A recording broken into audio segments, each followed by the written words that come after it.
Hey, what's up guys and welcome back to Anime King 2. And today I'm going to be giving you part 9 of What If Izuna Uchiha was Naruto Ancestor. Remember to get this one to 100 likes as usual, share this to all of your friends on your social media platform, and also go ahead and check out the new episode of What If Naruto was trained to be a weapon that I posted over on Anime King. So go ahead and enjoy that. And later on, I'm going to be giving you a new episode of What If Naruto returned different after his training trip. And on this channel, I'm going to be giving you What If Naruto rebuild the Uzumaki clan. So stay in tune for that as well, guys. And if you're new and this is the first time you hear my voice, and you enjoy the videos on both Anime King and Anime King 2, go ahead and click that red subscribe button and become a part of the Anime King family. And yeah guys, without further ado, let's start this new episode. Start the intro. I think the girls with their nails done now.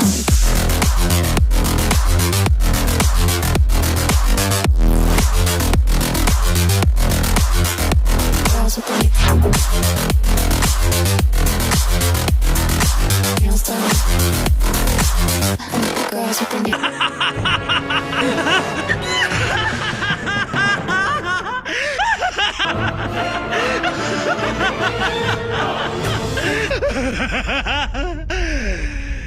So, the last time we left off, after making love, Naruto activated his Mangekyo Sharingan as he placed Kurenai under his Genjutsu, telling her that when the time comes that she will kill him, as she then passed out. As Kurama asked him what the hell is he doing, and he wouldn't allow him to take his life. But Naruto told him that he has the Mangekyo and he can stop him from anything that he's going to do. And it's his body. And it doesn't matter because he will be reformed in a couple of years and he will be out of the seal. But Kurama was worried for Naruto. It has been years now, the both of them has become friends and good friends. As Kurama didn't want to see him die, as Naruto was hell-bent on fulfilling his mission and dying. He was tired of this world.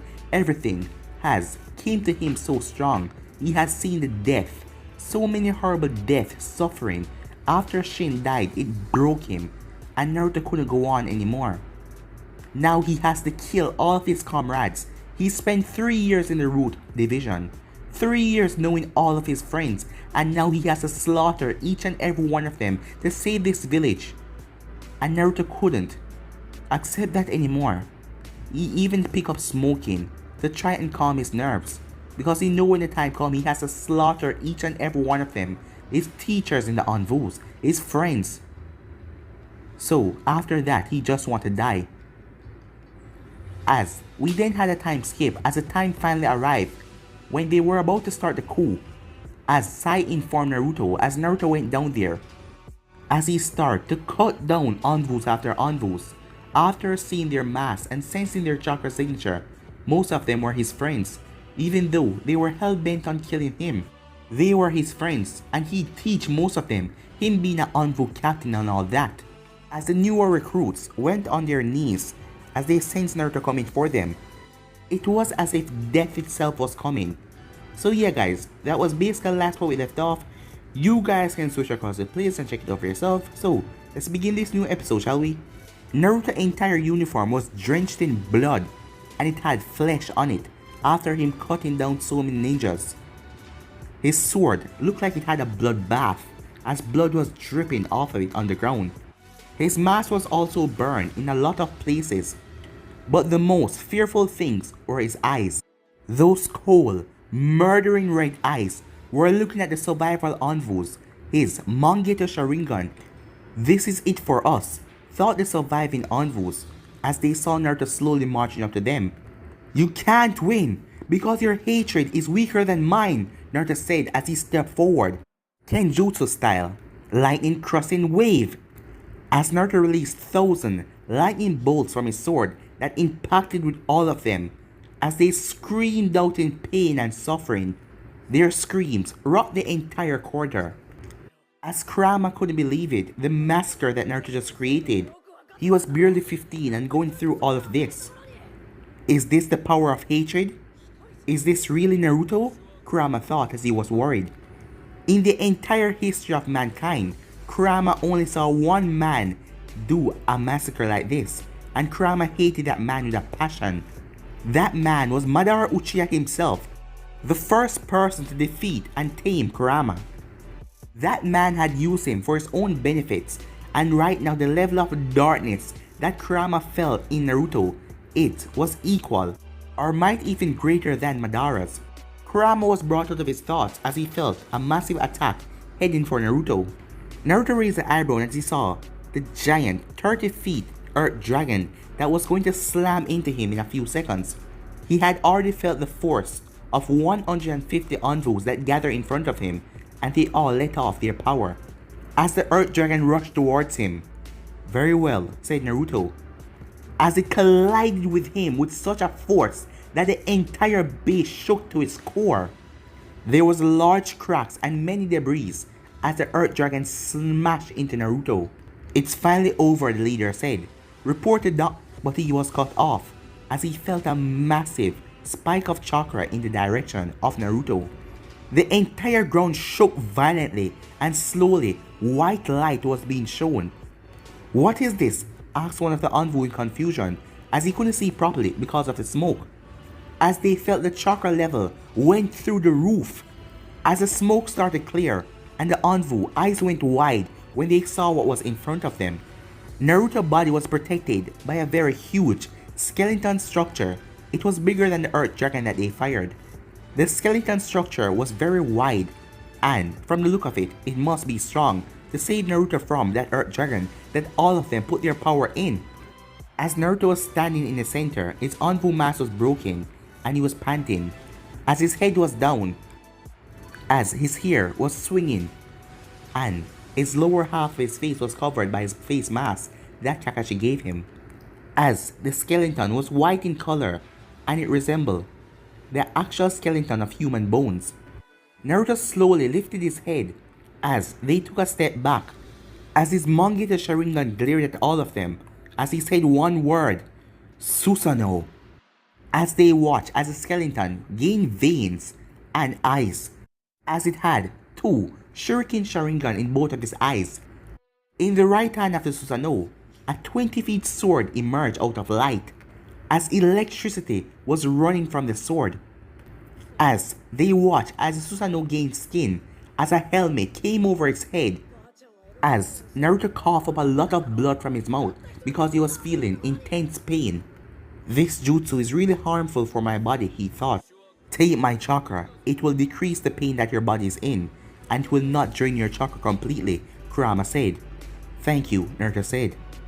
The pain started to decrease as Kurama chakra flew across Naruto's body, as the Susanoo color started to change a bit, mixing in with the orange color, as horns grew out of the helmet. All in all, the Susanoo looked like a demonic monster from hell.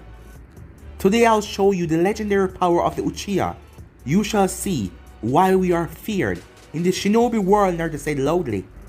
In the left arm, a spear formed. The spear was made up of black flames. "Damn," said a young root Anvu. "What is this?" said another Anvu as his legs were shaking. "It's out of our league," said another Anvu. "Is this the power of a devil?" said another as he stepped back. "Is this really ninjutsu? We can't defeat such a monster. This is not good," as they talk amongst themselves, as Naruto muttered, "Susanoo, Kurasaki, blade release," as he pulled back his hand with a spear and was about to throw it when mind-body switch technique, said a voice, as Naruto's mind was invaded by Fu, as he turned the course of the blade and threw it into the ceiling as black flames spread across the ceiling.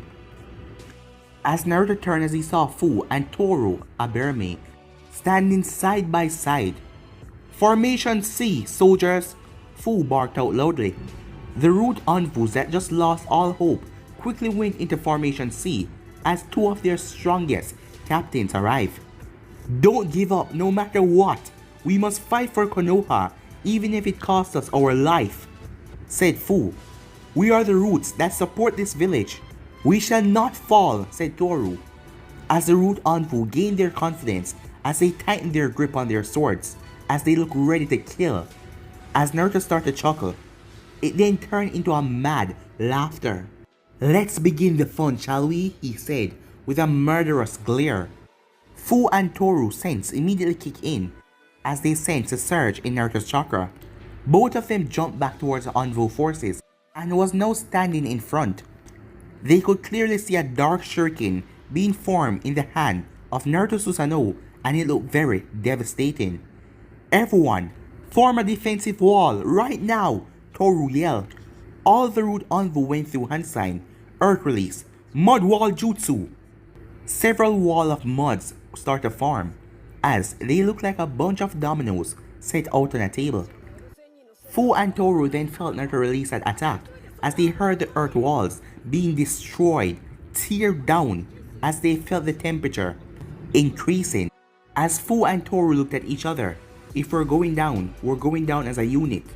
As the both of them nodded to each other, they were surprised when 20 root Anvo jumped in front of them, as they gathered the remaining chakra they had in their body.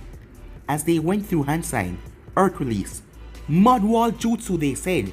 A strong earth wall was formed in front of the two captains, and as soon as it was formed, an explosion occurred, as all of them were sent flying back with a sickening thud as they hit the wall.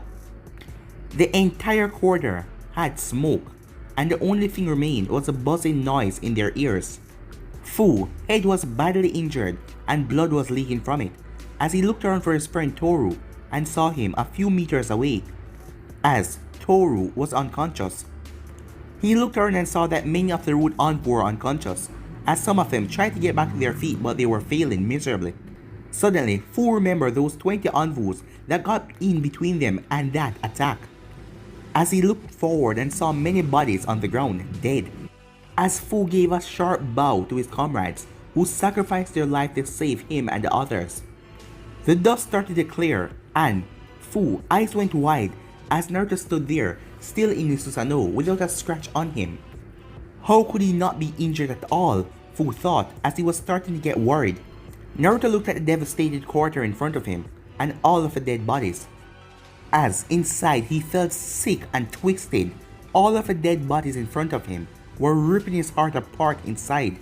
But he was trying to divert his mind away from all of the guilt, as he just felt like ending it all, but there was no peace for people like him.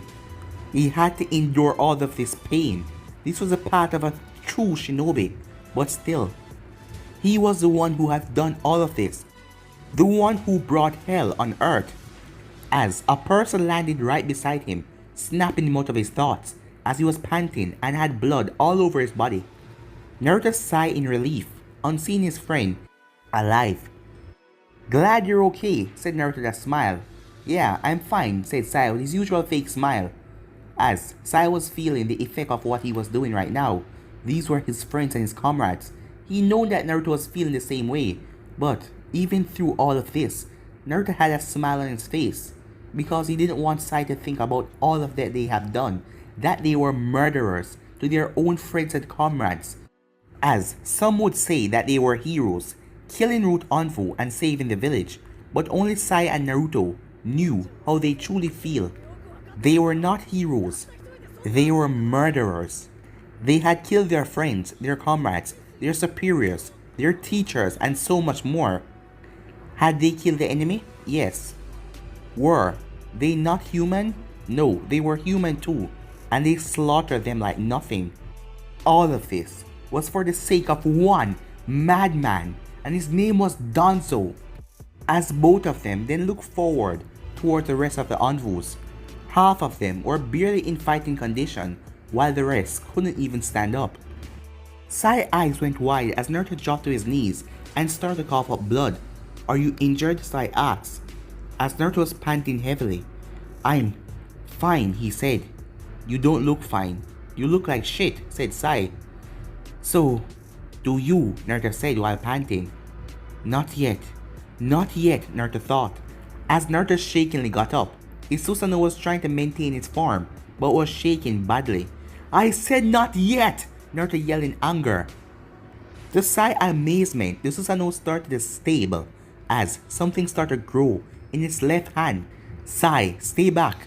Things are going to get very ugly, said Naruto as he saw the remaining root forces charge at them. But that's an order, said Naruto. I'm your captain and I'm ordering you to stay back. As Sai saw the look on Naruto's face, as he just nodded, as Fu was charging towards him with 95 of the remaining Anbu forces, almost all of them were going through their specific hand signs. As Naruto stepped in front of Sai with the Susanoo, as all of the Anbus release wind, water, lightning, earth, and fire jutsu, Sai's eyes widened in fear as he saw an entire sea of attacks heading towards them, as he doubted that Naruto Susanoo could bear so many attacks at the same time, as the entire pool of attacks were heading towards them, and Sai life flashed in front of his eyes. Everything up till now, as he closed his eyes and accepted his death. As the attacks were heading closer, 5, 4, 3, 2, 1. There was a massive boom that rippled through the area as walls started to collapse, the ceiling with the black flames break apart and fell on some unlucky Anvus, killing them, as smoke and dust were everywhere and a violent coughing in the room. Am I dead? Sai wondered as he slowly opened his eyes. As he looked around, is this hell? He asked in confusion, as Sai saw the smoke clear as the roof was blown to pieces as he could see the moon. But what Sai saw next shocked him. Naruto stood in front of him. His shoulders were slumped over, but he was still standing, as blood was dropping from his mouth. But the Susanoo was still there and it was holding some sort of shield. It was completely orange in color. Naruto then dropped to his knees and coughed up some more blood, as the Susanoo lost some of its structure, but he still had the sword and the shield. As Sai rushed over to Naruto, as Sai couldn't even imagine how much horrible pain Naruto was feeling right now. Naruto, Sai said in a worried tone, as there was black markings around Naruto's body. What is this, Naruto? Asked Kurama. As Naruto coughed up some blood, it was never about stopping Root alone, he said. I realized that you were hiding something. What is it? Kurama asked. This is Operation Ghost, Naruto said. What is this mission? I have never understood why you would be known as a traitor for stopping these idiots. They're the enemy. You would become a hero for saving this pathetic village, asked Kurama as he was confused. Why would Naruto be known as a traitor for killing Roots? They were the enemy. As Naruto said nothing. So, you're not going to tell me? Kurama said in anger. As Naruto remained silent as he wiped away the blood from his mouth, as he then spoke. Just stop the pain, Kurama, please. His body was tearing itself from inside. This must be some sort of last resort that Donzo placed on him to stop him if he ever went rogue. I will stop it for now. I cannot keep it under control forever. It has her chakra, said Kurama. I know, said Naruto. Do you know whose chakra this is? One that I am even helpless against, Kurama asked. Yes, Naruto said. Who is it? Asked Kurama. As there were certain times when Naruto completely blocked Kurama, as Kurama felt suspicious, but he believed that Naruto wanted personal space, so he didn't ask any questions. Now he regretted that. So many questions were in Kurama's mind, and the only one who knew the truth was Naruto. Naruto was always a very mysterious person. As Kurama was confused, why would he be known as a traitor or a murderer for stopping a war and killing all of these root agents? They were the enemy, right? As Kurama's head exploded in anger as he couldn't bear this anymore. Answer me, human! He screamed on the top of his lungs. Naruto stood calm as he could feel the cool breeze that was touching his body. He could see Sai standing guard and telling him to stay awake as he stopped coughing up blood. But it was time for some answers as Naruto took in a deep breath and revealed the shocking truth as he said 2 words, Kushner Uzumaki.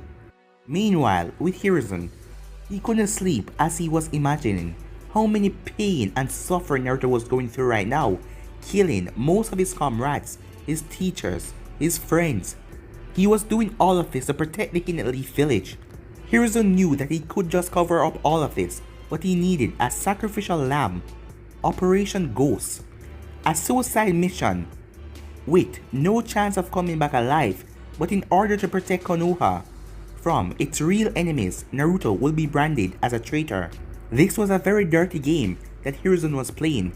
He was gambling with Sai and Naruto's life on the line, as he still remembered the last meeting he had with Naruto. Flashback. A few hours ago, Hiruzen was in his office, as he was in his Hokage's robes. It was very late, but tonight the massacre will begin. Beside him stood his Anvu commander in his usual Anvu uniform. In front of him was Naruto in his battle gear, and his face was covered by his falcon mask. As Hiruzen couldn't see Naruto's face because of the mask, but he could see his eyes, and they look empty, like nothing was in them. Falcon, are you and your comrade ready for the mission? Asked the Anvu commander. Yes, Naruto said in a serious tone. As Hiruzen then moved forward and stood in front of Naruto to give the briefing, as he placed a hand on Naruto's shoulder. You are the commander of this operation, Falcon.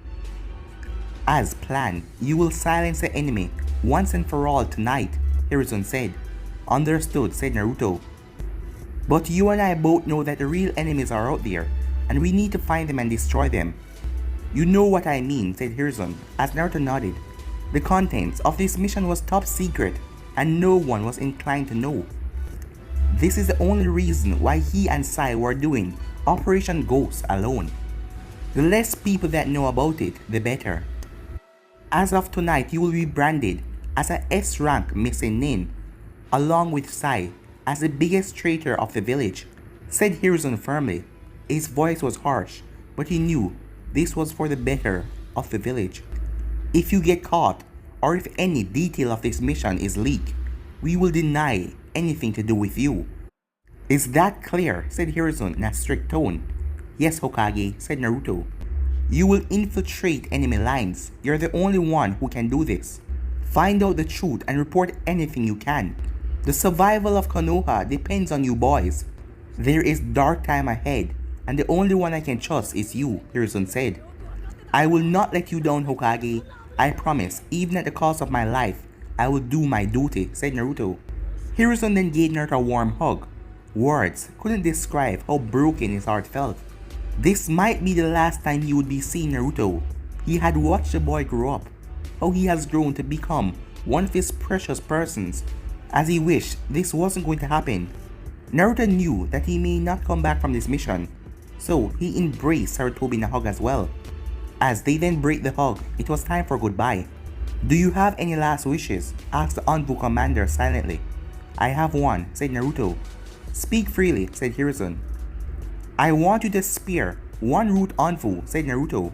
Impossible. No one is going to be spared. These are your orders, said the Anbu commander. Hiruzen didn't lash out. In all these years, he knew that Naruto didn't ask for anything unless there was a reason. Who is this person? Asked Hiruzen. Hokage, said the Anbu commander, but Hiruzen just glared at him. Silence, wolf, said Hiruzen, as the Anbu went silent. Her name is Ren, said Naruto. Hiruzen was quite surprised when Naruto mentioned a female name. What was going on? Why do you want to spare her? What is she to you? Hiruzen asked. She is... Go on, Hiruzen said. I can't tell you now, Jiji. You will understand everything when you see her, said Naruto. Is she willingly taking part in Donzo's mission? Asked Hiruzen. Yes, but she's innocent. I beg you, please spare her, Jiji, Naruto said. Hiruzen was now shocked. Who was this person? Naruto never begged for anything. Alright, you're free to spare her life, Hiruzen said. As Hiruzen saw the happiness in Naruto's eyes, as Hiruzen was surprised. Who was this girl, he thought. Thank you, Naruto said. But she would be interrogated first and put under strict supervision by the Anbu Black Ops. I do trust you, but until I see her, I cannot trust this girl, Hiruzen said. I understand, said Naruto. Naruto then gave one last salute to Hiruzen and the Anbu commander, as he then turned to leave. As Naruto spoke again, Jiji, protect Ren. If anything happened to her, he said in a dangerous tone. Falcon, said the Envoy commander. As Naruto repeated again, if anything happened to her, I will release the nine-tailed fox on this village, he said in a dark tone. As he looked at Sarutobi and the Envoy commander with his Mangita Sharingan active. Is that a threat, soldier? Asked the Envoy commander as his hands were already on his sword. It's a promise, Naruto said as he vanished, as Hiruzen and the Envoy were shocked. End of the flashback. As Hiruzen still didn't understand why was this girl so important to Naruto, he was willing to kill everyone but her. What was she to him? Was she his friend? Did he love her or something? So many questions were going through Sarutobi's mind. Please come back alive, he said as he looked through the window. Back with Naruto, Kurama was shocked. Kushner Uzumaki? What does she has to do with any of this? Kurama asked. It's her chakra that is empowering this curse mark. The normal curse mark cannot be applied to me because of you. And there was only two persons in history that can keep you sealed with the power of their chakra, Naruto explained. Mito Uzumaki and Kushner Uzumaki, said Kurama. Yes, those two women have such strong chakra that even you were helpless. Gigi told me about this, but I don't have such strong chakra as they do. The only thing that is holding you inside of me is my father's seal. But both Mito and Kushner are dead. I watched both of them die in front of my eyes, said Kurama confused. Yes, they are dead, said Naruto. So how does Donzo possess Kushner's chakra? Kurama asked. I don't know, but when I interrogated Toru in my genjutsu, I come to know that in the past, Donzo did something with my mother. You remember our talk with Koharu, right? Naruto asked. The old bat that you killed?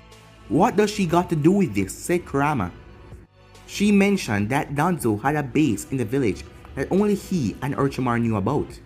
Knowing Orochimaru and him, they must have created this seal there, but I don't know when Donzo put this seal on me, said Naruto confused. But how did those bastards get your mother's chakra if she was dead? Kurama asked. You forgot, Kurama, Jinjulki aren't normal humans, their bodies are different. Even after their deaths, their chakra network remained active for a few months. And the Uzumaki clan possessed a very strong chakra, as they were related to the Senju and direct descendants of the Sage of the Sixth Path, Naruto explained. I see, now it all makes sense that Uchiha tablet that you read was very helpful. The sage really left his legacy behind. Indeed, said Naruto.